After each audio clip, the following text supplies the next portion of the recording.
Hello, friends, neighbors. John, your whiskey neighbor here. Welcome to the Nook. Today, I want to talk to you guys about single malt Scotch. Now, this single malt Scotch from Tomintoul has been crafted by their master distiller to be paired with cigars.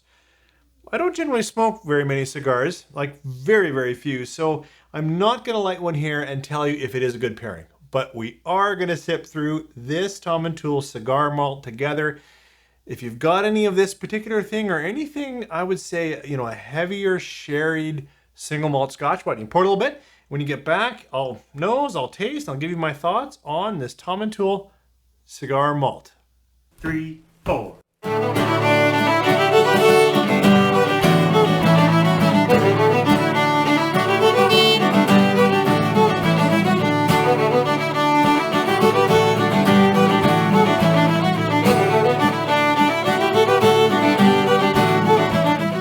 Thanks for staying with me through the opener there.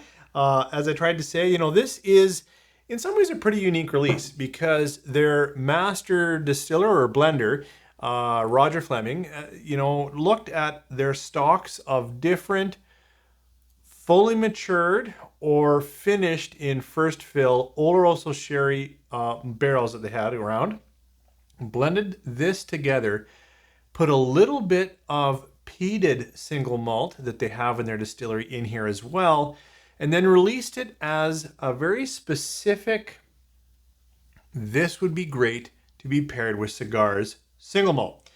So it's, a Speyside single malt, cigar malt is what it's called, Oloroso sherry cask matured. It's released at 43%.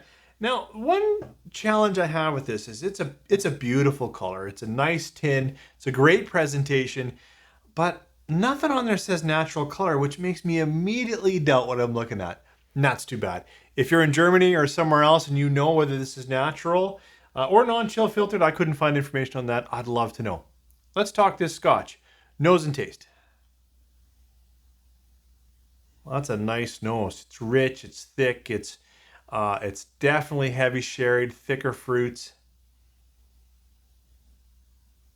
Some nice sweetness. There's a little bit of vanilla, but not a lot.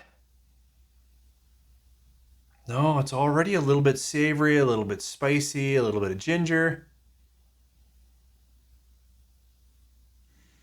I don't know if I get any smokiness on the nose, but I would get already a little bit of earthiness. A little bit of that dried vegetable, that sort of grounded notes. Yeah, and it moves that way. The more I just kind of agitate it and keep playing on it, it gets a little earthy. Let's try it on the palate. Sláinte.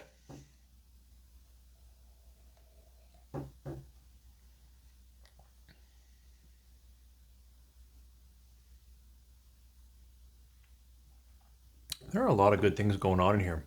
It is fairly gentle, really. It's sweet, but not not syrupy, that kind of thing. But it's got a bit of sugars, a bit of maple, but pretty quickly. And I understand it's a very small amount, 5% or something like the peated malt. But for me, it starts to say hello pretty quickly. So I'm getting some leathered red fruits, a little prune, a little date. And then I am getting like an earthy, not quite musty, but a little bit of that, walking through a forest smell, earthy. Like it's got a little bit of that, which I must attribute to the peat. It may be also the casking and the selections, but it gives that dried leather, dried tobacco, earthy sense to the whole dram. Better try another sip.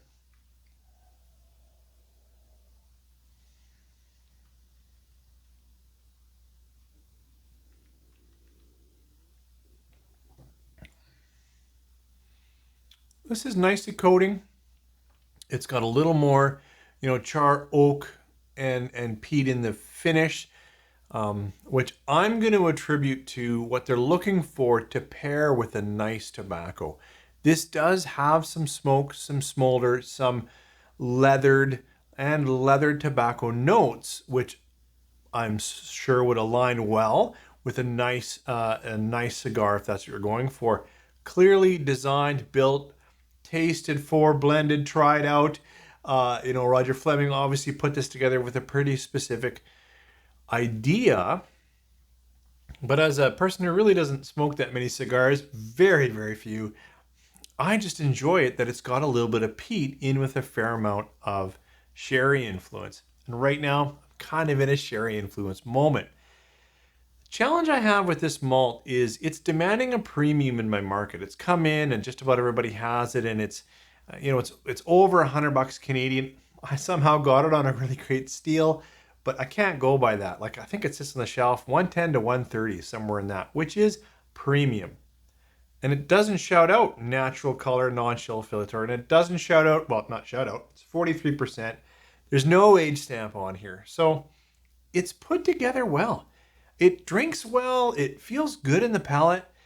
My criticism of it is it actually is a little subtle, which is good, but it retreats into those finishing notes, and the sherry that was kind of in the nose and certainly in the early palate starts to fall away for me.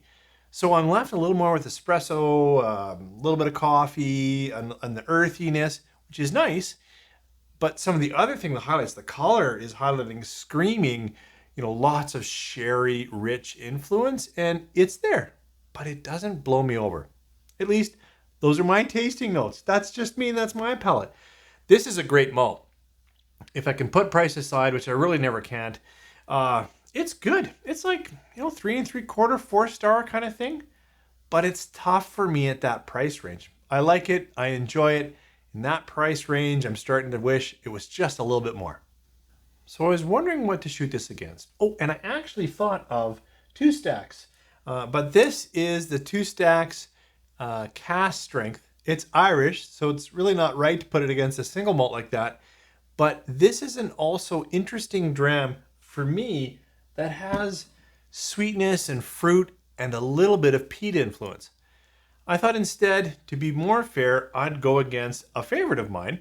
This is Tamdhu 12, and it is their sherry cask, or it's just their Tamdhu 12, sorry, but they do call out on the label that it's sherry cask matured. This Tamdhu is natural color and non-chill filtered. It's also released at 43%. So I thought, it does have an age stamp. It doesn't have any peat in it, any peated malt, but 43%, also a single malt, also fully sherry matured. So let's talk this very quickly in comparison, nose taste. In comparison, this is sweeter, brighter fruits, even some orchard fruits. This continues to have some savory spicing, some earthiness, but a rich fruit quality too. This has a little more berry in it. Let's try it on the palate. Sancha.